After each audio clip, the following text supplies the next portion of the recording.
Radhe Radhe friends. Vat Savitri व्रत की हार्दिक शुभकामनाएं आप सभी को। सभी सुहागनों का सुहाग बना रहे, इसी मंगल कामना के साथ आज के वीडियो में मैं आप सबके साथ शेयर करूंगी वट सावित्री व्रत की पूजन घर पर सरल विधि से कैसे करेंगे, पूजा के लिए टहनी किस दिन तोड़ कर लाना है, पूजा कैसे करना है सरल विधि से। संपूर्ण पूजा विधि मैं आप सबके साथ शेयर करूंगी। माता से सुहाग कैसे लेना है, पूजा में चढ़ाए गए सामग्री का क्या करना है, विसर्जन कब और कैसे करना है, व्रत कैसे करना है, संपूर्ण जानकारी सहित आज की वीडियो में मैं आप सबके साथ शेयर करूंगी, पूजा विधि शेयर करूंगी फ्रेंड्स। तो सबसे पहले देखिए घर में पूजा कैसे करना है। तो सबसे पहले वट सावित्री वाले दिन जहाँ पर पूजा कीजिएगा वहाँ पर अच्छे से साफ सफाई कर लीजिएगा और साफ सफाई करके गंगा जल का छिड़काव कर लीजिएगा। उसके बाद गंगा जल छिड़काव करने के बाद जो है ना आप चावल के आटे से या फिर गेहूं के आटे से या फिर रंगोली वाला कलर से भी आप जो है ना अष्टदल कमल बना सकते हैं या फिर स्वास्तिक बना सकते हैं। अष्टदल कमल मैं बना रही हूँ चावल के आटे से। पूरा 16 श्रृंगार करके सुहागने पति की लंबी आयु के लिए व्रत करती है और पूजन करती है। मेहंदी वगैरह एक दिन पहले ही आप लगा लीजिएगा। उसके बाद देखिए सुबह में वट सावित्री वाले दिन सुबह में स्नान कीजिएगा तो थोड़ा सा गंगा जल मिलाकर स्नान कीजिएगा। बाल आप एक दिन पहले ही धो लीजिएगा तो सही रहेगा, इसलिए कि अमावस्या के दिन बाल नहीं धोया जाता है। उसके बाद देखिए हमने जो अष्टदल कमल बनाया तो उसी पर हम वट वृक्ष को स्थापित करेंगे। तो टहनी आप अगर घर पर पूजा कीजिएगा तो टहनी एक दिन पहले ही आप किसी से मंगवा कर लगवा लीजिएगा गमला में, या फिर नर्सरी से भी आप मंगा कर वट वृक्ष छोटा सा आप लाकर लगा सकते हैं। उसके बाद हम चावल से अष्टदल कमल बना लिए हैं। सुहाग की पूजा है तो चावल को आप जो है ना हल्दी से या फिर लाल रंग से भी कलर जो है ना आप कर सकते हैं, रंग कर सकते हैं। रंग करके पूजा में चढ़ाइएगा कलर करके। उसके बाद हम धातु से बना हुआ एक कलश लिए हैं पीतल का, आप मिट्टी का भी ले सकते हैं। उसमें कलावा बांध दिए हैं और स्वास्तिक बना लिया हमने रोली से। कलश को स्वच्छ जल और गंगा जल से भर देंगे और कलश में हम डाल लेंगे थोड़ा सा अक्षत डालेंगे, एक सिक्का डाल लेंगे, थोड़ा सा पुष्प डालेंगे, हल्दी पाउडर डाल लीजिएगा या फिर गांठ वाली हल्दी भी आप डाल सकते हैं, अक्षत डाल लीजिएगा, तिल डाल लीजिएगा जल में। और उसके बाद देखिए आम के पत्ते हमने 7 लिए हैं। आप अगर हो सके तो 5 भी ले सकते हैं या फिर 7 भी ले सकते हैं। आम के पत्ते नहीं मिले तो आप अशोक के पत्ते भी ले सकते हैं। सभी में हम रोली से तिलक कर देंगे। कलश स्थापन कर रहे हैं फ्रेंड्स, तो बिल्कुल सरल विधि से हम कलश स्थापन करेंगे। दीप कलश की स्थापना करेंगे तो कलश के ऊपर हमने एक पूर्ण पात्र रखना है, प्लेट रखना है, जिसे कि हम चावल से भर देंगे। चावल को हम कलर कर लेंगे हल्दी से, इसलिए कि सुहाग की पूजा है तो सफेद चावल हम नहीं चढ़ाएंगे। उस पीला वाला चंदन से भी हम सभी आम के पत्ता जो लगाए हैं कलश में सब में हम पीला वाला चंदन से भी तिलक कर लेंगे। उसके बाद एक वट वृक्ष का ही पत्ता लिए हैं हम, और जो गमला का जो मिट्टी है उसी से हम गौरी गणेश जी विराजित कर लेंगे। गौरी गणेश जी हम मिट्टी से ही बना ले रहे हैं। आप चाहे तो सुपारी के स्वरूप में भी आप विराजित करके पूजा कर सकते हैं। सुपारी में कलावा लपेट कर उसके बाद विराजित कर लीजिएगा। तो मैं मिट्टी से बना रही हूँ, मिट्टी के स्वरूप में हम बना रहे हैं गौरी माता और गणेश जी। जो जिस गमले में हमारा वट वृक्ष है उसी से हम मिट्टी ले लेंगे, उसी के जड़ के पास से हम मिट्टी ले लेंगे। और अक्षत का आसन देकर कथा की पुस्तक हो तो वो भी आप विराजित कर लीजिएगा पढ़ने के लिए, इसलिए कि हमारा व्रत और पूजा तभी पूर्ण होता है जब हम कथा पढ़ते हैं और सुनते हैं। उसके बाद हम अक्षत का आसन देकर बांस का पंखा को भी हम रख लेंगे पूजा में। बांस का पंखा चढ़ाने से, पूजन करने से वंश में वृद्धि होती है। बांस जो होता है वो वंश का प्रतीक होता है, तो इसलिए बांस का पंखा इसमें चढ़ाना बहुत ही शुभ होता है। उसके बाद हम कलश के ऊपर हम दीपक रखें। दीपक अभी प्रज्वलित नहीं किए हैं। सबसे पहले हम एक वट वृक्ष का ही पत्ता अपने जीवरा में लगा लेंगे श्रृंगार के रूप में। जीवरा में लगाने के बाद हम सबसे पहले जो है ना खोइचा ले लेंगे। खोइचा लेकर ही पूजा शुरू किया जाता है। तो भिगोया हुआ चना जो भी आप पूजा में चढ़ाइएगा, फल फ्रूट या पकवान मिठाई, उसी से आप खोइचा ले लीजिएगा। खोइचा आप 5 बार आप कम से कम अपने खोइचा में ले लीजिएगा, थोड़ा थोड़ा करके ले लीजिएगा। उसके बाद बिना खोइचा का पूजा नहीं किया जाता है फ्रेंड्स।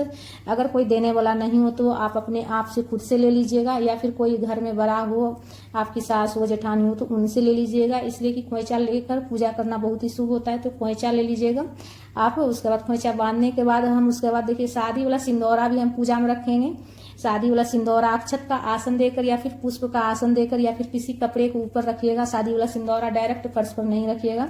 उसके बाद सबसे पहले हम दीपक प्रज्वलित कर लेंगे। कलश के ऊपर जो दीपक हमने रखे, दीपक की बाती कलावा से तैयार कीजिएगा, रुई से तैयार नहीं कीजिएगा, इसलिए कुछ दिन सोमवती अमावस्या भी है। सोमवती अमावस्या के दिन रुई नहीं छुआ जाता है, और सोमवती अमावस्या और वट सावित्री पूजन दोनों ही सुहाग की पूजा है, तो इसलिए रुई से बाती तैयार नहीं कीजिएगा। सबसे पहले हाथ में पुष्प और जल लेकर व्रत का संकल्प ले लीजिएगा। प्रार्थना कीजिएगा प्रभु से कि हे प्रभु हमारा व्रत पूर्ण करने में मदद करना। तो इस तरह से प्रार्थना करते हुए अपना नाम और गोत्र लेकर आप जो है संकल्प ले लीजिएगा। उसके बाद देखिए हमने जल 1 लोटा जल लेना है और उसमें थोड़ा मीठा डालना है। तांबे का अगर आपका लोटा हो तो उसमें मीठा नहीं मिलाइएगा, आप पीतल का या फिर किसी मिट्टी का ले सकते हैं, या फिर जो है ना आप जो स्टील का आता है वो भी आप ले सकते हैं। सबसे पहले हम बट वृक्ष में जल चढ़ा लेंगे चारों तरफ से। अगर आप जैसे कि बट वृक्ष में पूजा कीजिएगा तो चारों तरफ से घूमते हुए आप जल चढ़ा सकते हैं। और जैसे हम घर में पूजा कर रहे हैं गमला में, तो एक जगह बैठ के ही हम चारों तरफ से हाथ घुमाते हुए जल चढ़ा लेंगे। उसके बाद सबसे पहले हम जल के छींटे देकर जल चढ़ाने के बाद गणेश जी और गौरी माता को भी हम भाव स्नान करा लेंगे। उसके बाद चावल का आटा और हल्दी पाउडर दोनों मिक्स करके एपन तैयार किया जाता है, या फिर चावल आप एक दिन रात में ही भिगो दीजिएगा पहले, तो दूसरे दिन उसमें हल्दी मिलाकर पीस लीजिएगा और एपन तैयार कर लीजिएगा। पूजा में एपन चढ़ाना बहुत ही शुभ होता है। बट वृक्ष में एपन लगा लीजिएगा 5 बार, और बट वृक्ष के पत्ता के ऊपर ही छोटा सा आकृति बना लीजिएगा। सत्यवान और सावित्री का पूजा कर लेंगे हम, बट वृक्ष में ही छोटी सी आकृति बना लीजिएगा। और बांस का जो पंखा है उसमें भी एपन लगा लीजिएगा, और जो कलश है कलश में भी एपन लगा लेना है। कलश पर जो आम के पत्ते लगे हैं उसमें भी एपन लगा लीजिएगा, सभी चीज में एपन लगा लीजिएगा। और जो माता को हम विराजित किए गौरी माता को और गणेश जी को, उसमें भी पत्ता के ऊपर भी थोड़ा सा एपन आप लगा लीजिएगा। उसके बाद हम वस्त्र के स्वरूप में कलावा समर्पित कर लेंगे। हम गणेश जी को गौरी माता को वस्त्र के स्वरूप में कलावा समर्पित करेंगे, और वस्त्र के स्वरूप में हम सत्यवान को भी हम वस्त्र के स्वरूप में कलावा समर्पित कर लेंगे। सावित्री माता को चुनरी समर्पित करेंगे। तो देखिए फ्रेंड्स, बिल्कुल सरल विधि से मैं आप सबके साथ पूजा शेयर कर रही हूँ। इस प्रकार से आप जो है ना बिल्कुल सरल विधि से घर पर पूजा कर सकते हैं। भगवान तो हर जगह होते हैं फ्रेंड्स, इसलिए बस सच्चे मन से पूजा कीजिए, खुश होकर पूजा कीजिए। और जितना बट वृक्ष में पूजा करने का फल प्राप्त होता है उतना ही जो है ना घर पर भी अगर आप पूजा कीजिएगा तो उसका भी फल आपको उतना ही प्राप्त होगा फ्रेंड्स। रोली चंदन से तिलक कर लीजिएगा गणेश जी को, सत्यवान को, और जनेऊ समर्पित कर लीजिएगा, दुर्वा समर्पित कर लीजिएगा गणेश जी को, और माता को सिंदूर लगा लेंगे। गौरी माता को हम सिंदूर लगा लेंगे, और सावित्री माता को भी सिंदूर लगा लेंगे हम।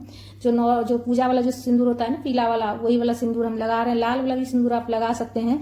और शादी वाला जो सिंदौरा है उससे सिंदूर कब लगाना है, सुहाग कैसे लेना है, वो भी मैं आप सबके साथ शेयर करूंगी फ्रेंड्स। और कलश में भी हम रोली से तिलक कर लेंगे। कलश में भी सभी देवी देवता का आह्वान करके हम कलश को विराजित किए हैं, तो कलश में भी जरूर से जरूर पूजा कर लीजिएगा, पुष्प समर्पित कर लीजिएगा, रोली से तिलक कर लीजिएगा।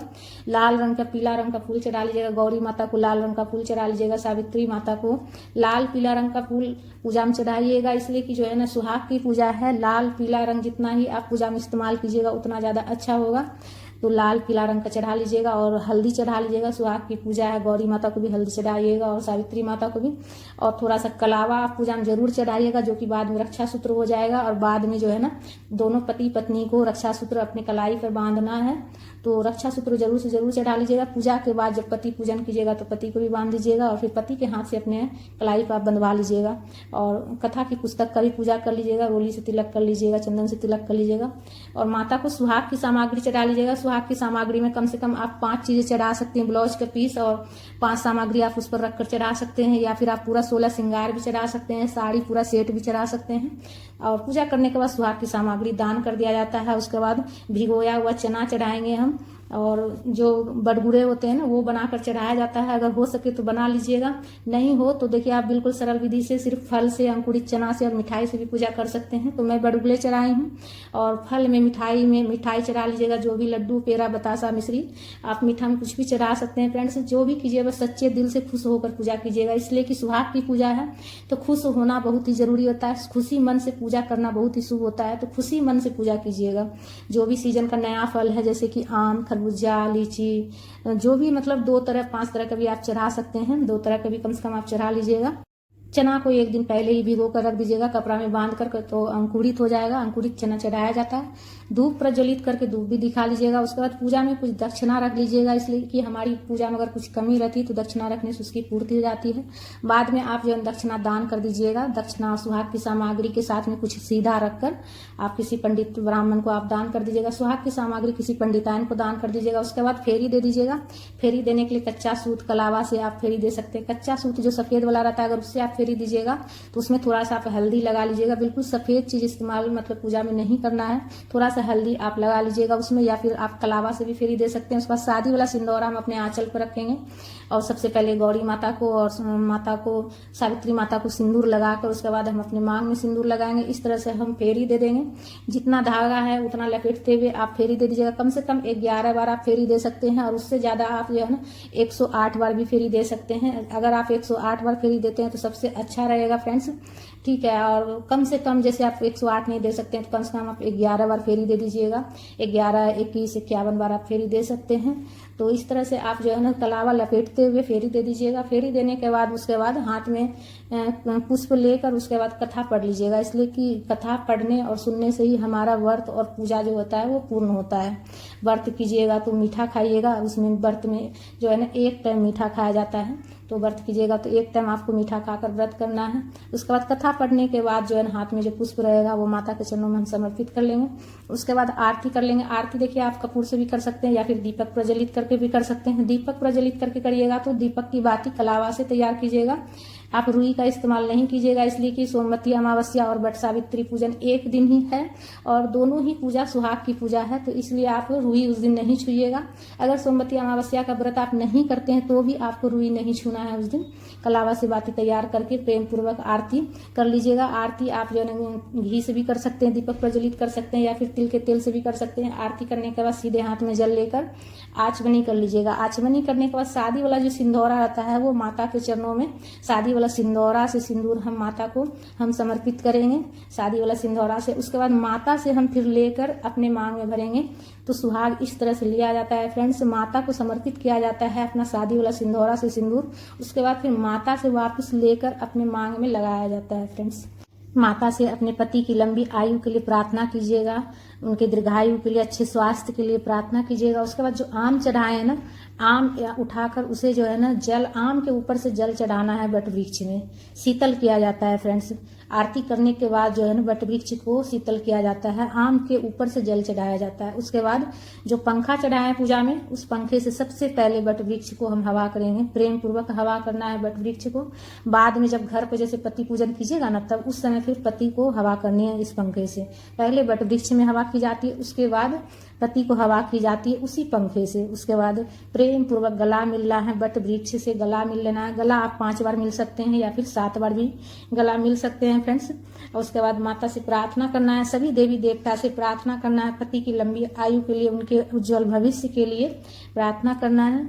उसके बाद देखिए इस तरह से पूजा जो है संपन्न हो जाता है। पूजा करने के बाद जो है ना आप पति पूजन कर लीजिएगा, सुहाग की सामग्री दान कर दीजिएगा और जो वट वृक्ष का जो टहनी लगाइएगा उसे जो है ना आप अगले दिन विसर्जन कर दीजिएगा। विसर्जन कहीं अगल बगल कहीं नदी नहीं हो तो आप कहीं जैसे कि झाड़ जंगल हो तो वहां पर रख दीजिएगा ताकि किसी का पैर नहीं लगे फ्रेंड्स। कलश का जल पूरे घर में छिड़क दीजिएगा, कलश वाले जल को, और जो बच जाए वो किसी पेड़ पौधा में डाल दीजिएगा, इधर उधर नहीं फेंकिएगा।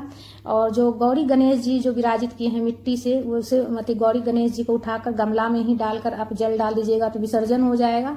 और सारा सामग्री और जो विसर्जन करना है वो अगले दिन करना है आपको। गौरी गणेश जी का भी विसर्जन आप अगले दिन कीजिएगा, वट सावित्री वाले दिन विसर्जन नहीं कीजिएगा, अगले दिन कीजिएगा फ्रेंड्स। विसर्जन अगले दिन आपको करना है। और पूजा की जो सामग्री, पूजा का जो प्रसाद वगैरह है वो आप उठा लीजिएगा।